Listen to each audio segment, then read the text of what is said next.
Cette vidéo est réalisée par Technocef Bénin avec l'appui financier des coopérations suisses et néerlandaises. Quelles précautions prendre avant de soumissionner au marché public? Bonjour chers entrepreneurs. Dans la présente vidéo, nous verrons avec vous les étapes à franchir, les réflexes à avoir avant de décider de postuler à un marché et garantir toutes les chances de succès. À la fin de cette capsule vidéo, vous serez outillé pour accéder au monde de la commande publique grâce aux connaissances acquises qui vous permettront bien sûr de formuler des offres gagnantes pour développer votre activité, vous démarquer et vous faire connaître. Je décide de répondre ou pas. La décision de répondre ou non à un appel d'offres doit faire l'objet de plusieurs validations successives. 1. Vous devez opérer un premier tri en sélectionnant les appels d'offres auxquels vous êtes en mesure de répondre. 2. Une fois le choix fait, vous devez faire une analyse approfondie du dossier d'appel d'offres. Et 3. Déterminer enfin si vous êtes en mesure de proposer une réponse optimale aux attentes de l'organisme public et évaluer vos chances de remporter le marché. Quelles sont les principales questions à se poser et les dispositions préalables à prendre avant de soumissionner à tout appel d'offres dans de bonnes conditions? Les 3 questions sont incontournables pour vous aider à déterminer si vous êtes en mesure de postuler. Première question. Mon entreprise peut-elle répondre à l'objet du marché? Deuxième question. Mon entreprise a-t-elle les capacités de répondre au marché?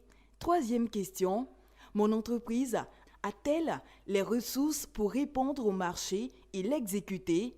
Ainsi donc, un bilan de vos compétences vous permettra d'évaluer vos propres capacités en fonction des exigences qui cadrent le mieux avec votre domaine d'activité avant tout projet de candidature. Pour ce faire, les points impératifs ci-après vous permettent de savoir si vous êtes en mesure d'assurer l'exécution du marché. Il s'agit d'évaluer le temps nécessaire pour le montage du dossier et le délai dont vous disposez pour répondre au marché. Connaître les exigences administratives, légales et fiscales nécessaires. Disposer des attestations et documents administratifs. Bien comprendre la nature des travaux ou prestations attendues et analyser les capacités de votre entreprise à exécuter le dit marché. Au regard de l'expérience exigée, s'assurer de disposer des profils nécessaires à l'exécution du marché, avoir des références clients, justifier d'expérience et de compétences des équipes que vous allez mettre à disposition. Aussi, s'assurer que votre entreprise a la capacité financière pour exécuter le marché et tenir avec des paiements différés. Aura-t-elle des besoins d'une avance de démarrage? A-t-elle la capacité d'assurer dans le délai et lieu de livraison les conditions d'exécution, le volume et étendue du marché? Peut-elle répondre au regard des critères d'évaluation des offres?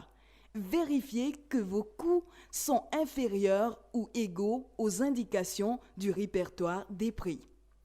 Intéressez-vous aussi à la concurrence et recherchez quelles entreprises ont déjà remporté des marchés similaires et à quel prix. Exploitez donc les résultats des appels d'offres attribués pour connaître vos concurrents et leurs tarifs. Il est donc obligatoire de s'assurer que les conditions impératives présentées ci-dessus sont remplies avant de vous engager.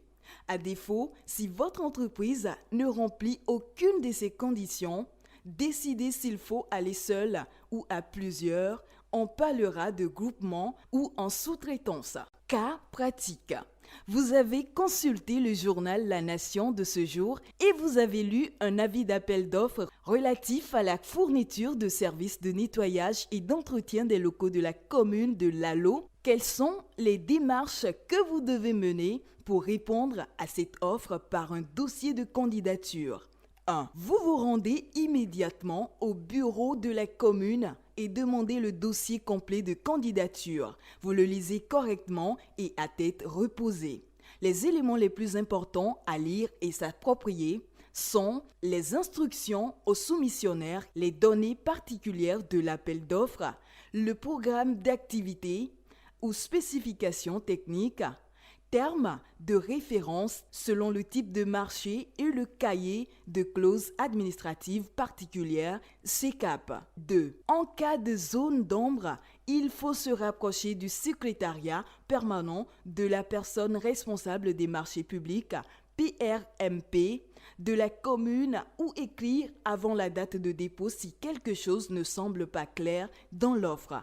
La PRMP doit vous répondre par écrit. Il faut noter les critères obligatoires auxquels il faut répondre et s'approprier les formulaires de candidature qui sont dans le dossier. Il faut s'assurer de disposer des attestations et documents administratifs exigés dans l'appel d'offres. Il faut identifier les démarches à mener, les informations à rechercher, les délais et élaborer un rétro-planning lié à la date de dépôt. Par exemple, dans le cas de l'appel de l'ALO, que doit faire l'entrepreneur? L'entrepreneur doit se poser les questions suivantes. Qui sont ceux qui faisaient l'entretien auparavant? Quelles sont leurs insuffisances? Combien de personnes faut-il pour faire l'entretien de ce type de bâtiment comparé à son personnel? Quelles sont les spécificités du bâtiment? Y a-t-il des problèmes liés aux horaires? Qu'est-ce que la mairie aime souvent? Quels sont les matériels nécessaires pour faire l'entretien de ce type de bâtiment?